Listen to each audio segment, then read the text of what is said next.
It's 1999, just before the next millennium. No one knows the future, and what do we predict then? An apocalypse, flying cars, or vacations to space? Now fast forward 23 years and things are a bit different now. There's nanotech and advanced AI. Technology in the developed world has taken us farther than ever. Do you notice what I said there? Technology in the developed world has taken us farther than ever. And with all these developments, can we ask ourselves, are we truly happy? Are we content with our lives made easier with this technology? Watching international conflicts on our couch and waiting for a late Uber Eats driver to drop off our lunch? We sometimes forget that only a few oceans away are some of the most impoverished developing countries in the world. In some countries, if you stood in the same location 10 or 20 or even 30 years apart, you may not even realize that time has passed by. Let's look at someone's story. His name is Yusuf, and 30 years ago, his father gave him this cart to sell fruit. Today, he will still be selling fruit from this cart to bring food to his family. My father was born in Kenya, and whether it's 2022 or 1974 when he left the country, vendors remain at the same level of business and quality of life.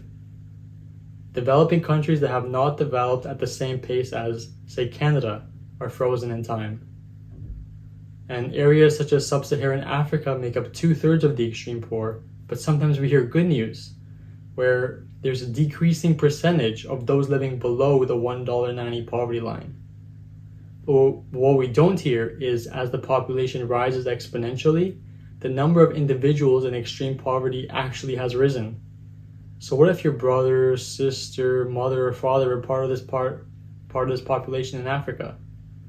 I'm a Muslim, and service to others, to humanity, giving to charity, or helping others in their struggles is a fundamental ethic in the Quran. And as it says, God advocates justice, charity. It's a way of life, and this ethic of kindness, compassion, and empathy, they're not unique, but they're humanistic values across all faiths and traditions. Citizens across the Western world and beyond are more and more conscious of corporate responsibility and social impact. A 2018 study actually showed that 71% of people will spend more money to support businesses with a positive social impact. And in the past 60 years, $1 trillion have been used in foreign aid to support Africa for international development. Last summer, I volunteered with the Aga Khan Foundation, an agency of the Aga Khan Development Network, AKDN, one of the largest private international development organizations in the world. This agency works to improve the welfare and prospects of people in developing countries, particularly in Asia and Africa. They focus on culture, capacity building, research and education, and more. And their ethical framework mandates a collective focus on improvement of quality of life. And with over 30 countries and thousands of institutions and programs, its complete budget of $1 billion is targeted towards international development. So organizations such as the AKDN employ different strategies for uplifting societies. Let's talk about microfinance as just one example. It's where you lend a small sum of money for a micro-entrepreneur to build their business. Here's Syrian Yusuf. She lost her house and her job during the conflict in Aleppo, Syria. So with an initial loan of about 50,000 Syrian pounds, around 190 Canadian dollars, she started a small pharmaceutical business with her medicine. Her next microloan was about 150,000 Syrian pounds, creating more success and expanding her business to products like cosmetics. She not only improved her household income from 30,000 to 75,000 Syrian pounds, but also improved hers and her family's quality of life, as well as the quality of life and happiness of the general community, as it was the only pharmacy among 10 villages. These stories, this work, it brings happiness to both the beneficiary as well as the benefactor. Microfinance creates jobs and promotes microeconomic growth within a community that has the potential to thrive. It's like a crossroads between 1, the world of business, and 2, international development promoting quality of life. Microeconomies start to grow, infrastructure starts to improve, and more access to leisure time, that developed countries have so much of. This measurable improvement in quality of life occurs because of partners that choose to contribute to self-sufficient poverty alleviation. The point being, there are strategies that bring equity to quality of life beyond ourselves to those in need. And if we take a look at our own lives, how much of our time is spent watching movies or scrolling through 30-second videos on TikTok?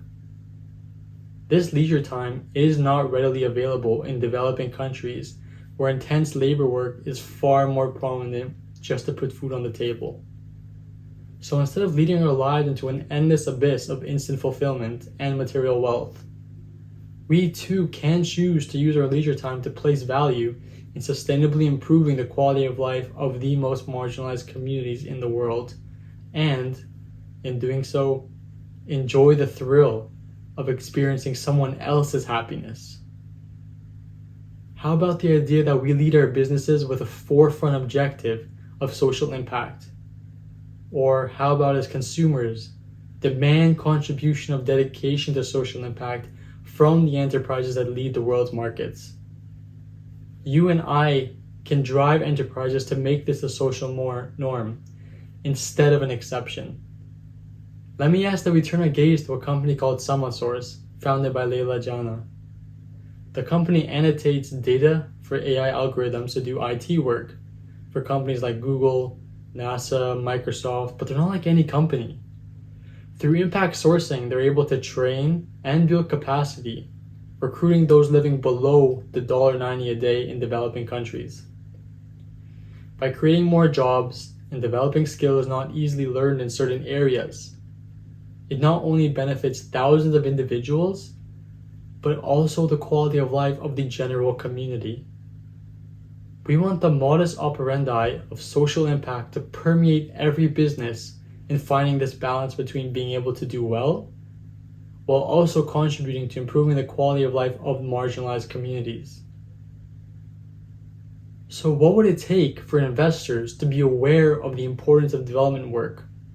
And what would it take for the government to issue such a policy that makes such contributions mandatory in support of the marginalized?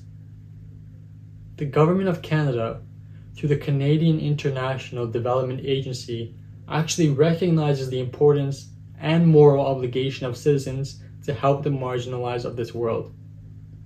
The leadership in Canada values this ethic. This is why they partner with organizations such as the AKDN to aid marginalized communities. At the end of the day, what we are searching for deep within is to be rich, to be wealthy. Why? Because we wish to be happy. If you think about it, we are solving the underlying problem, the search for happiness. Therefore, I submit to you that the real goal here is happiness.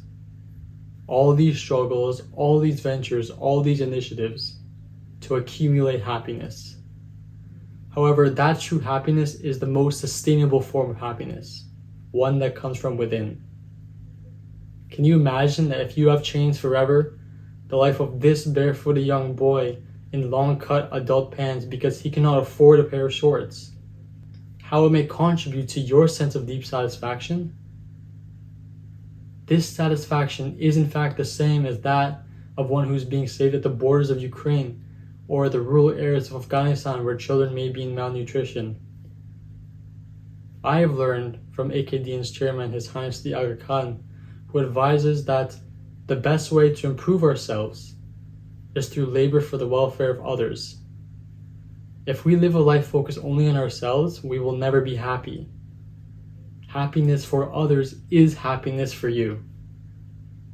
Thank you.